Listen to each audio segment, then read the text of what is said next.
क्या आपके साथ भी ऐसा हुआ है कि आप घरेलू सामान खरीदने हाइपरमार्केट या सुपरमार्केट जाएं तो पुरस्रार तौर पर आपकी ट्रॉली भरती जाती है उन चीज़ों से जिनको आप लेने आए भी नहीं होते हैं, और जब आप घर पहुंचते हैं तो आपको पता लगता है कि ज़रूरत से ज़्यादा ही खर्च कर बैठे हैं। ऐसा ख्वामखा नहीं होता। आई नो हम इस चैनल पर साइंस, एजुकेशन, टेक्नोलॉजी की बात करते हैं, लेकिन आज का टॉपिक थोड़ा सा डिफरेंट होगा। लेकिन हमेशा की तरह इसमें बहुत कुछ सीखने को मिलेगा, क्योंकि मैं आपको आज बताने वाला हूं कि कैसे कंपनीज आपकी जेबों से पैसा निकालने के लिए अपने इंतहाई कमाल के हरबे इस्तेमाल करती हैं कि जिसके दौरान आपको अंदाज़ा भी नहीं होता कि आप ज़रूरत से ज़्यादा खर्च कर रहे हैं। So let's start. This is Gauhar Ali Rizvi and you are on my channel.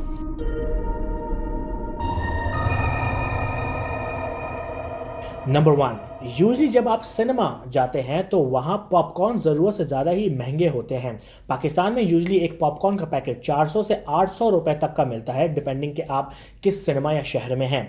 लेकिन शायद आपको ये जानकर हैरानगी हो कि जिन पॉपकॉर्न्स पर आपने 500 रुपए तक खर्च किए हैं उनकी एक्चुअल कॉस्ट शायद 5 या 10 रुपए से ज़्यादा नहीं होती। अगर आप पॉपकॉर्न का बैग, नमक, चीनी, ऑयल एंड इवन वहाँ काम करने वाले की मजदूरी, जगह का रेंट भी शामिल कर दें तो भी वो पॉपकॉर्न आपको तकरीबन 1500% तक की प्रॉफिट मार्जिन पर सेल किया जाता है। उससे भी कमाल की बात यह है कि पॉपकॉर्न का वो बॉक्स जिसमें आपको पॉपकॉर्न मिलते हैं, सिनेमा को वो बॉक्स ज़्यादा कॉस्टली पड़ता है बनिस्बत उसमें मौजूद पॉपकॉर्न्स के। नंबर 2, फॉर श्योर आप में से बहुत से लोग सेल नामी चीज़ का शिकार रहे होंगे। फॉर श्योर एक अच्छी सेल को मिस करना बहुत ही मुश्किल होता है, स्पेशली लड़कियों के लिए। जब बड़े बड़े ब्रांडेड शॉप्स पर 30 से 50% तक की सेल लगती है तो वहाँ लोगों का अंबार लगा होता है। लेकिन आपको ये जानकर शायद हैरानगी हो कि जब नया माल उस शॉप में आता है तो वो ऑलरेडी ही हाई मार्कअप पर होता है। फॉर एग्जांपल, अगर एक ड्रेस 100 रुपए का है और उस पर मैसिव 50% ऑफ है तो उसके बावजूद भी बुटीक वाले 25% तक मुनाफा बना रहे होते हैं।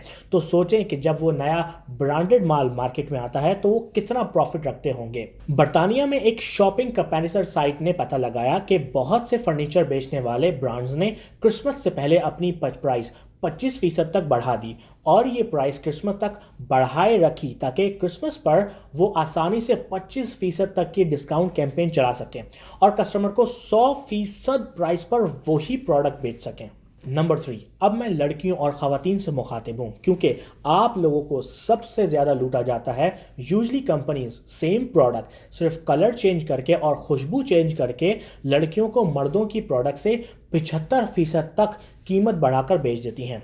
एक मशहूर रेजर ब्रांड के बारे में पता लगा कि वो पिंक रेजर 700 रुपए तक का बेच रही थी, हालांकि वही रेजर मर्दों के सेक्शन में दूसरे कलर के साथ 580 रुपए का था। Same brand, same razor, only difference in colour. यही नहीं, लड़कियों की शेविंग जेल भी तकरीबन 70% तक महंगे होते हैं मर्दों की प्रोडक्ट की मुतरादिफ। लेकिन बात सिर्फ यहीं तक नहीं रुकती। लड़कियों को एक बहुत ही अलग लेवल पर लूटा जाता है वो प्रोडक्ट्स बेचकर जो कि एक्चुअली कुछ करती ही नहीं है, जिनको कहते हैं anti ageing creams and fairness creams. बड़ी फार्मास्यूटिकल कंपनीज लड़कियों की इनसिक्योरिटीज और जज्बातों को टारगेट करती हैं और उन्हें एक बहुत ही महंगे दामों मॉइस्चराइजर बेच देती हैं। पहले तो मैं आपको बता दूं कि मॉइस्चराइजर क्या होता है। मॉइस्चराइजर एक्चुअली स्किन की ड्राइनेस को कम करते हैं, और ये कंपनी साइंटिफिक टर्म्स का इस्तेमाल करती हैं ताकि लगे कि वो आपको कोई जादू बेच रही हैं, लेकिन वो मेनली आपको मॉइस्चराइजर ही बेच रही होती हैं। For example, these emollients are specifically formulated with aqua and humectants, जिसको अगर इंग्लिश टू इंग्लिश में ही ट्रांसलेट किया जाए तो इसका मतलब होता है these lotions and creams contain water and moisturiser, और अगर उर्दू में ट्रांसलेट किया जाए तो इसका मतलब होता है इस क्रीम में पानी और मॉइस्चराइजर है। सोने पे सुहागा ये कि डर्मेटोलॉजी की बहुत सी स्टडीज के मुताबिक एंटी एजिंग क्रीम वो काम करती ही नहीं है जो वो कहती हैं, एंड फॉर श्योर कि आपकी उम्र बढ़ाने के इलामात को वापस नहीं करती, कम से कम मुस्तकिल तौर पर तो नहीं करती। डर्मेटोलॉजिस्ट के मुताबिक 98% तक एंटी एजिंग प्रोडक्ट्स के दावे झूठे या बकवास होते हैं, लेकिन इन प्रोडक्ट से चेहरे की जल्द बेहतर भी नजर आती है। क्यों? क्योंकि उस क्रीम में मॉइस्चराइजर होता है जो कि स्किन की झुर्रियों को बेहतर करने की कोशिश करता है और स्किन सेल को वेट रखता है कि जिससे बज़ाहिर स्किन बेहतर नजर आती है। लेकिन ये काम तो कोई भी मॉइस्चराइजर कर सकता है। आई मीन टू से कि जो काम महंगी क्रीम करती है वही काम तिब्बत भी कर सकती है। लेकिन जैसे ही मॉइस्चराइजिंग इफेक्ट जाता है तो स्किन वैसे ही हो जाती है जैसे कि पहले थी। लेकिन इसका सबसे बुरा पहलू ये भी है कि ये क्रीम्स एक्चुअली आपकी उम्र के बढ़ते हुए प्रोसेस को और भी बढ़ा सकती हैं। एक्चुअली हमारी स्किन के सेल्स की अपनी साइकिल होती है। सेल बनते हैं, कुछ अरसे बाद झड़ जाते हैं और उनके नीचे न्यू सेल निकलते हैं।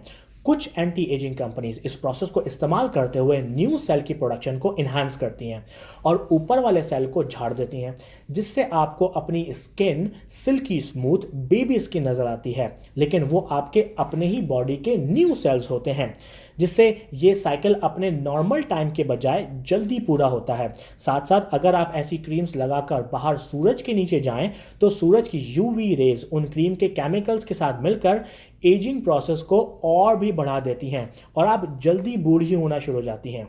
नंबर 4, एक और चीज़ जिस पर लोगों को ज़रूरत से ज़्यादा लूटा जाता है वो है दवाइयाँ। स्पेशली वो दवाइयाँ जो किसी सुपर स्टोर के काउंटर पर मिलती हैं, जिनके लिए आपको फार्मेसी नहीं जाना पड़ता, जैसे कि एस्प्रिन, आइबुप्रोफेन, पैरासीटामोल वगैरह। क्या आप सस्ती वाली एस्प्रिन खरीदते हैं या महंगी branded aspirin? As long as दोनों गवर्नमेंट अप्रूव्ड हेल्थ स्टैंडर्ड के हिसाब से बनी हो तो दोनों ही सही काम करेंगी और आपके सर का दर्द दूर कर देंगी। फ़र्क यह है कि एक की मार्केटिंग पर बहुत ज़्यादा पैसा खर्च होता है और दूसरी को कोई नहीं जानता, लेकिन दोनों में बराबर के ही एक्टिव इंग्रेडिएंट्स होते हैं। यहाँ मैं ये बताता चलूँ कि नॉर्मल एस्प्रिन और ब्रांडेड एस्प्रिन की प्राइस में आपको ड्रामेटिक फ़र्क नज़र आता है। यूके में चीपर एस्प्रिन 19 पेंस तक की मिल सकती है, जबकि ब्रांडेड 1.45 पाउंड तक की हो सकती है। मीन्स के तकरीबन 8 गुना ज़्यादा प्राइस पर सेम ड्रग कस्टमर को बेच दी जाती है। नंबर 5, ड्रग एंड मेडिसिन से निकलकर अब और भी टॉपिक्स को देखते हैं। Chocolates and chips. यस, ये आहिस्ता आहिस्ता छोटे हो रहे हैं, वो भी आपको बगैर बताए। हर साल चॉकलेट बनाने वाली कंपनीज कुछ कुछ ग्राम कम करके आपको पहले से कम चॉकलेट फरोख्त कर देती हैं। उनका मानना है कि अगर साइज़ बहुत आहिस्ता आहिस्ता कम किया जाए तो लोगों को पता भी नहीं चलेगा। और जब इन कंपनी से पूछा जाता है कि साइज़ कम क्यों हो रहे हैं तो कहते हैं कि पब्लिक हेल्थ कैंपेन वाले हम पर प्रेशर डालते हैं कि इतनी चॉकलेट या शुगर सेहत के लिए सही नहीं है। लेकिन सवाल ये आता है कि जब चॉकलेट कम कर रहे हैं तो प्राइस कम क्यों नहीं करते?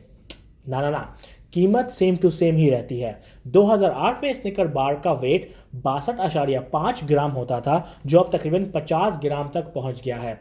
सिर्फ स्निकर्स ही नहीं, Hershey's, Cadbury, Nestle and Mars सब ने इस तरीके को अपनाया है अपना प्रॉफिट मार्जिन बेहतर करने के लिए। और ये मामला सिर्फ चॉकलेट की हद तक ही महदूद नहीं है, चिप्स के साथ भी हर साल यही होता है।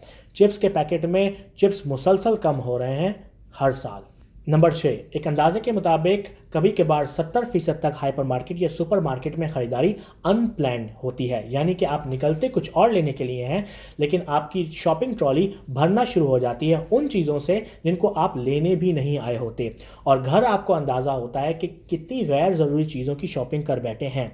ऐसा ख्वामखा नहीं होता, ऐसा होता इसलिए कि सुपरमार्केट एंड हाइपरमार्केट बहुत ही अक्लमंदी के साथ डिज़ाइन की जाती हैं ताकि कस्टमर अंदर आए तो ज़्यादा से ज़्यादा खर्चा कर ही जाए।